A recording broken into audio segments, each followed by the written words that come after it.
Hi, lovely to see you again.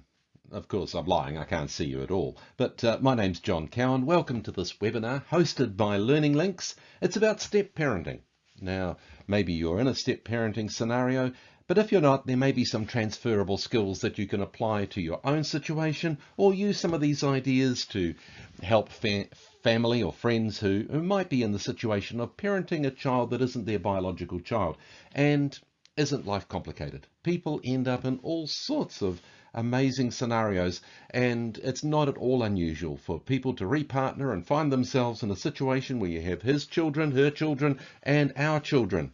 And there's also people coming together after perhaps one person been parenting on their own for a while and the partner comes into the scene, or perhaps there's a widower or a widow, all sorts of different situations. And people have different terms for these families: a reconstituted family, blended family. Actually, some people prefer blending family, implying that it never quite gets there. There's always a few lumps. And so some people talk about lumpy families. And I heard someone else saying it's going to be very, very tricky trying to do family trees in the future because most people don't have family trees. They have family hedges. So I don't know what situation you're parenting in, but hopefully there'll be some tips here that will apply to your scenario and you might find it useful. I warn you, I'm going to talk about some of the negative challenges of it because step parenting can be very complicated and challenging, but I am going to also give you lots and lots of tips, and I do want to reassure you. So yeah, let's just get to the positive side. You can be fantastic as a step parent. I met a family, and they were a very famous step family. They were the Von Trapp family, descendants of the Von Trapps from The Sound of Music. I had the opportunity to interview them, and they were talking about what it was like when Maria Von Trapp came into their world right back in the 1920s. It wasn't anything like the movies, really, because in fact she was a bit of a harridan, a bit of a strong-willed person. She could be very nice at times, but she'd often just have stormy blow-ups and moods. And the dad that's painted in the movie as being a bit of a grouch was actually lovely and gentle and kind. So don't believe everything you get from Hollywood, but the thing is, well, they were a fantastic step family. They managed to make it work. And you can be a wonderful step parent as well. Loved and accepted by your stepchildren, respected by them. Children's hearts are usually large enough and generous enough for there to be enough room on the top shelf for both you and the bio parent. You can make it work. One of the hobbies I have is I marry people. I'm a celebrant. And very often a bride or a groom wants their step parents to be honoured at that marriage just as much as their biological parents. You can look forward to having a long and lovely relationship with your stepchildren. But let's be realistic. It won't happen overnight. You need to make a genuine, deliberate effort because this doesn't happen automatically. You don't have those natural inclinations to protect and care for children like you would your biological children. So don't expect instant success. If you can see every situation through the eyes of your stepchildren, you're making a very credible start to being a great step parent. You've got to think, what are they seeing? How do they feel about this? And for a start, you've fallen in love with their parent and you've chosen them, but those children didn't choose you. Okay, your partner may have chosen you, but their children didn't. And so you've got to think, any friendship and love I get from them, especially at the start, is just a bonus. I can't expect it to happen automatically as a right. I'm going to have to earn their respect, earn their love, and it won't happen quickly. And so a bit more of putting yourself inside the head of the stepchildren. For them, you coming on the scene is probably both good news and bad news. Let's start with the bad news. The bad news is if perhaps mum or dad was a single parent before you came along, they used to have 100% of that parent's time and attention, basically. And now they have to share their parent with you. And also, this doesn't happen in every single parenting scenario, but it's not unusual in a single parenting situation for a parent to treat their child as more of a companion than a child. The child often gets privileged and gets to stay up late and mix in with adult activities, and maybe you coming on the scene has meant a big change in that sense of privilege. So you're possibly dethroning that child as you come on the scene, and they're not seeing that as being a plus in their world. But most kids are also bright enough to work out that having two parents means a bit more extra protection and care for them. They have an extra person looking out for them. And they might actually be a little bit relieved that they're not the sole support for that parent that's been looking after them. So, good news, bad news, try and understand it from the stepchild's perspective. The cold reality is that you don't have biology working for you here. We are inclined by nature to protect our biological children. Something is wired into us to very naturally, love and care for our own children.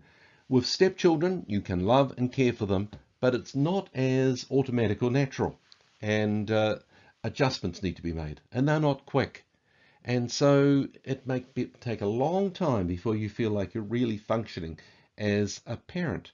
And there's no fixed rule about this, but one rule of thumb that I was given was however old the child is when you come into that relationship, that's how many years it's going to take before you feel like you're really accepted. So if it's a 4-year-old, that's when you're coming into their relationship, it might be 4 years before you feel really accepted as a parent. That's a long haul. This is going to be a big test of your character. And by the way, I'm painting a pessimistic picture. Pessimism here is quite useful because you could be very, very pleasantly surprised if it works out better than that, or else you at least say, oh, I expected it to be like this. So, better satisfaction through lower expectations. They will test you. They want to know, are you absolutely committed to our mum, absolutely committed to our dad? And so they're going to put a test on. They're also going to test, are you committed to us? You're saying, yes, I'm going to look after you. You're going to be like my children, but are you really? I don't know if it actually consciously happens in their mind like this, but it does seem to be that step parents get tested by their stepchildren. And they'll try things on. They'll push you. They will use passive aggression or just outright rebellion sometimes, or disobedience, just to push you into a trial zone. How are you going to react? Are you going to stop loving them? Are you going to suddenly stop being the nice new step parent and start being the storybook evil stepmother or stepfather? It's going to be a test. And the thing is, you can pass tests. Just recognize it for what it is. When you take up with a new partner, there's a big culture shock. There's a readjustment of getting used to how they live life, how they do things, how they handle their money, and just all sorts of little things. That's natural when any couple get together. When you're joining a family as well, when your partner comes with a ready-made family and you're moving into their family life, just realize they're going to be doing things differently from the way that you've done them. And at the start, could I really urge you, don't change things. Don't disrupt the small rituals of their life that give them a sense of security of this is how our family works. This is the way we do things. You are already a disruption coming into the family, so don't upset everything else. The way that they have their meals, their routines around bedtimes, the privacy. I mean, you're welcomed into their home, but don't expect to be welcomed into every dimension of their life. You don't expect to know everything that's going on in their world straight off. The way they have fun. Maybe you're not used to kids and the noise and the chaos they create. Or you may not like their gaming and their use of technology and TV. Look, you will be making changes over the years. You will be bringing your influence, your standards, your views, but don't try and do it straight off. At the start, just get used to the way they do things, and through negotiation and gradual change, gradually bring things around. Okay? Best of all, just to make your priority, let's establish the relationship first before I try and change things. Family meetings are going to be your best friend. We used to have family meetings in our family. We weren't a blending family, but they work in every family context. But it's particularly important in a blending family that everybody's on the same page. Kids come on more readily with rules and boundaries when they understand the reasons behind them. So have them frequently. Don't make it the AGM from work. Don't kill it by making it too boring and stodgy, but instead have a bit of fun, chat about the day, perhaps do it at the end of a meal, and don't let it go on too long. Don't try and solve every problem in the first meeting. Have several meetings, have regular meetings, and you can discuss things like chores and bedtimes and pocket money and who's going to do what. Now, It's not a democratic process. You're not going to get outvoted by your kids. But what this does give them the opportunity for is for you to hear their opinions. If these are going to work, don't just use it as your platform to be able to berate the family with your particular ideas and new plans and things. Listen to them. Just consulting with them and not stomping on their ideas and hearing their point of view, you'll be amazed at how kids appreciate this. And so use family meetings to sort out all sorts of things, especially if you've got his and hers kids that may have had different regimes about how to do things. And to be fair, you're going to have to make things a bit more consistent when they all come together under the same roof. Family meetings, frequently, fantastic idea. Get good at them, and don't expect them to work straight off, but persevere and you'll find that they'll be great. What's your top priority as you move into this new step parenting situation? Well, you might be thinking the finances, the accommodation, getting the security right, making sure the education's sorted out. All those things are important, but the top priority is love your new partner. Love their mum, love their dad, and let the kids know that that is your top priority and that they can't get in the way of that. You do not need to ask these kids permission to love their parent. Keep the communication going. Guard affection and intimacy. Even though nobody's got enough time, nobody's got enough money, make sure that there's some time and money in your limited budget for each other. Special time, time to build the romance and intimacy, especially at the start of the relationship, but all the way through. Now, if there is an X in the picture, if your stepchildren have another biological parent who's not living in the home, but he perhaps has access to your kids, or even if they don't, even if they're dead, you can still have a sense that I am competing with their bio parent. And children feel a tremendous sense of responsibility and loyalty towards their bio parent. Regardless of how positive they are towards you, they will usually have very loyal feelings towards their biological parent, even if that parent has disappointed them and been a ratbag in some ways, and there's good reasons why they're no longer together with their mum or dad. There will still be a sense of loyalty there. And if you try and compete with them, if you try and criticize them, it's just going to wreck your relationship. So just rule of thumb, don't try and compete with the biological parent. Similarly, don't try and interfere with their access to these parents. Don't interfere with the other parent's ability to phone them or contact them, unless they're a dangerous person, unless you really do perceive that they're a really negative and upsetting influence. That's not usually the case. But so usually you allow and facilitate that contact with their biological parents. Respect the child's need sometimes for them to be alone with their natural parent. Leave them to be, and don't be jealous. They will share memories and traditions and modes of interacting that have been built up over years.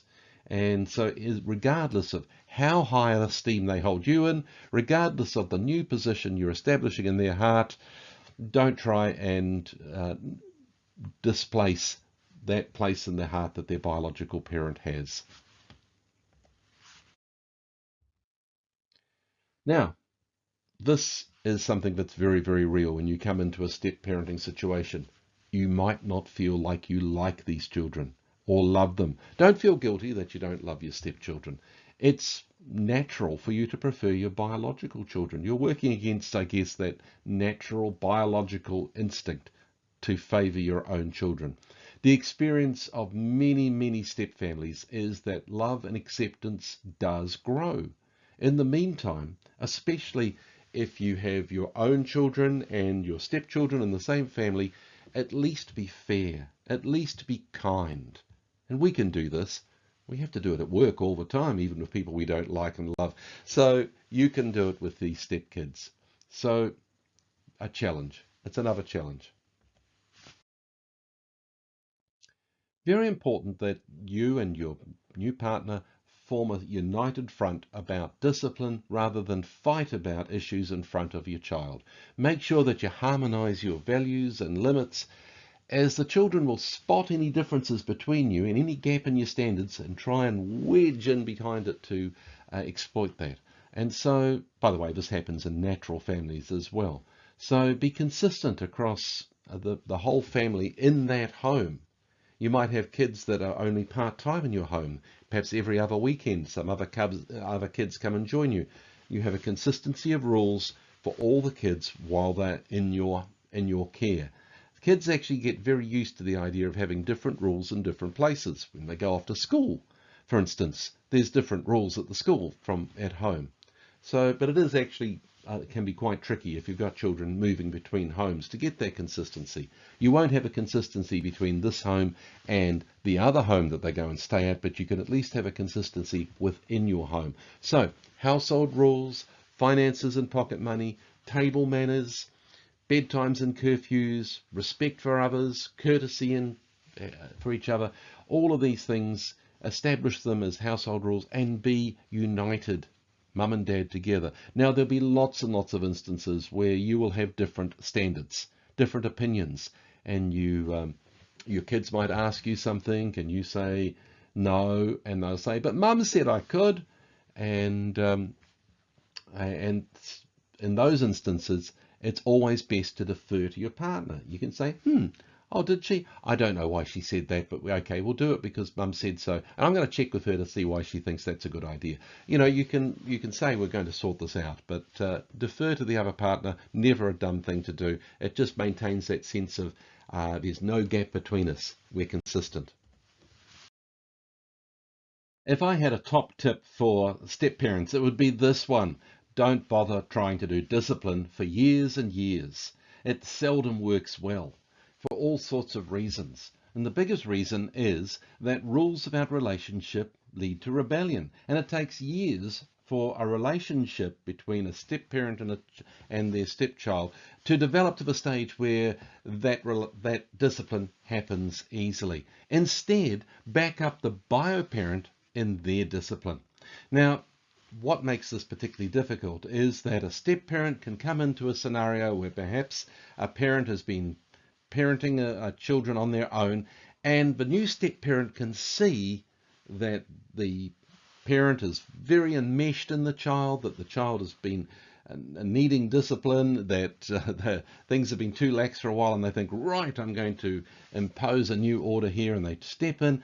And their harsh discipline, their firm discipline, even if it's reasonable and logical, doesn't work at all. There isn't that relationship. And another factor is a parent has very refined and developed instincts of protection about their children. And if a step parent comes in and tries to be firm and with their discipline with their child, you're likely to get a pushback from the bio parent as well.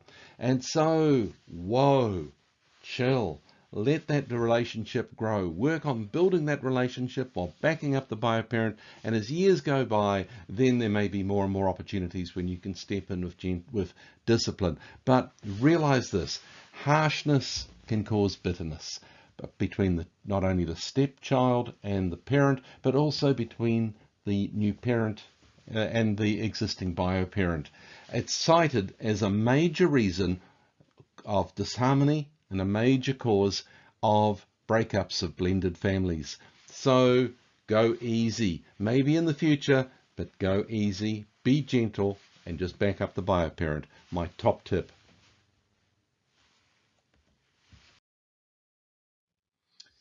When you have kids that are coming into your home, maybe each weekend, maybe you're doing shared custody and you have the child, say 3 days out of 7, whatever the arrangement is, realize that your home, your rules. That child may have different rules at the other home they're in, but when they come into your home, they can abide by your rules. As I said, children are very good at adjusting to different rules in different places. They know that there's rules at school, so there's going to be rules at your place, and it can be different. But make sure the child feels welcomed. When they arrive, they may be out of sorts. They may be discombobulated. They may be not very happy about this idea of shuffling between houses and they might be tired from the place that they've been. So as they arrive, just cut them a bit of slack, but do make sure that there is a nice warm welcome for them, and that also you have a nice farewell for them, perhaps a farewell tea, so that they know that they're appreciated.